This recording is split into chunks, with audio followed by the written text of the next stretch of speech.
So, eto pala ang totoong lasa ng Diwata Pares Overload. So, finally nga after a long time na hindi kami lumalabas ng bahay, matitikman na rin namin yung Diwata Pares Overload. Super dami niya talagang laman, pero masarap ba talaga? So, we will find out, guys. For today's video kasi, kailangan ko pumunta ng office and malapit lang pala to sa office namin. So, let's go, guys. Samahan nyo kami sa a day in my life as a call center agent, pero vlogger wannabe daw, sabi ng mga basher ko. Ano bang ginagawa ko? Sa true naman.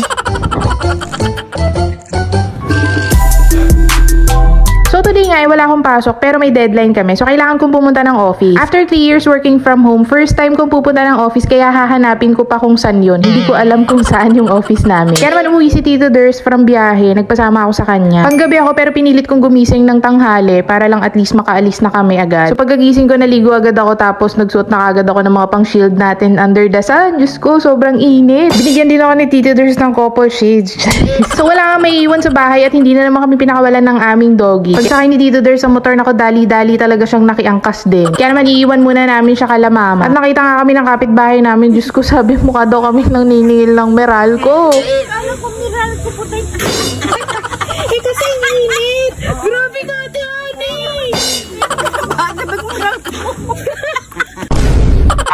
Pero sabi ni Tito Ders, mas mukha daw kaming Bombay on the way para maningil. Dapat yung upo daw sa motor nakaside para true na. Grabe, nung nakaraan mukha akong posporo. Ang dami kong role sa buhay. Nung nakaraan lang nabansagan akong irrigation queen, unbothered queen, gaslighter queen. Diyos ko, dami kong pinaghaharian talaga. So anyway guys, on the way nga bumili kami ng chicken. Tingnan nyo naman tong leeg ng chicken. Leeg daw ng ostrich to. Super haba and super laki. Wala pa kasi kaming lunch ni Tito Ders. And guys, 15 pesos lang yan. Super nakakabusog na. So tamang mapak lang kami dito sa gate.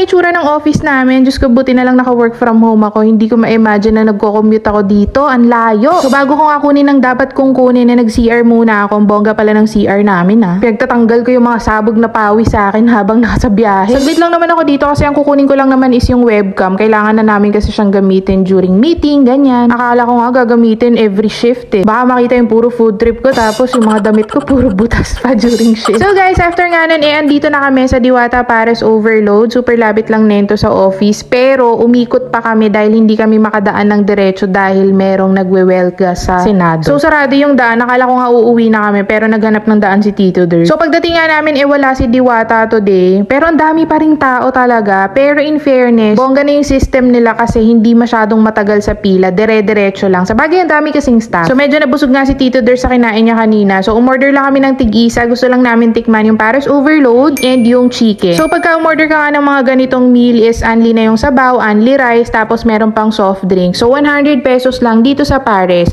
Pero yung sa chicken is 120 pesos. So ang una ko ang tinikman is yung chicken. Yung chicken nila, ito super sulit talaga to kasi sobrang laki niya. Pwedeng for sharing sa sobrang laki ng chicken. Tapos malasa yung balat pero natabangan lang ako dun sa laman. Pero okay na rin talaga. Busog ka na rin talaga dito. And yung Pares Overload naman, sobrang dami niyang laman. Konti na lang talaga yung space para sa sabaw kaya talagang uulit-ulitin mo yung hingi ng sabaw. So kami ni Tito Ders, mahilig talaga kami sa Pares. And meron din talaga kami mga nakakainan na sobrang sarap ng mga sabaw nila. Kaya naman nag-expect din talaga kami. Pero nung natikman ko yung sabaw, hindi ko siya nagustuhan dahil siguro may mga natikman nga kami na masasarap na mga sabaw ng mga Pares. Pero yung mga laman, may mga lasa rin yung mga laman, okay naman yun. And kung isipin nyo, para sa 100 pesos, sobrang dami ng laman, only sabaw, only rice, tapos may soft drinks ka pa, sulit naman, mabubusog ka na talaga. Not bad na rin. Kumbaga, everything is good, yung sabaw lang talaga hindi ko siya type. And may umay factor siya, kaya kung kakain kayo, siguro pwede nang for sharing yung isang Pares dahil nga madami naman. So as a food lover nga, iba-iba naman tayo ng mga preferences. Katulad nga ng sabi ko, everything is good naman, yung sabaw lang talaga yung hindi ko type. So maybe sa akin, hindi ko siya type, pero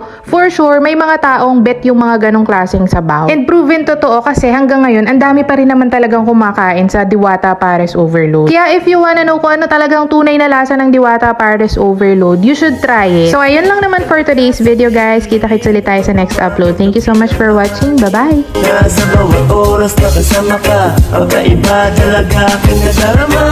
Oh Maria Ana, oh Maria Ana, bakit labis kitang mahal? Ano bang meron sa'yo? Sila ko ay nagayon. Ano ba yan?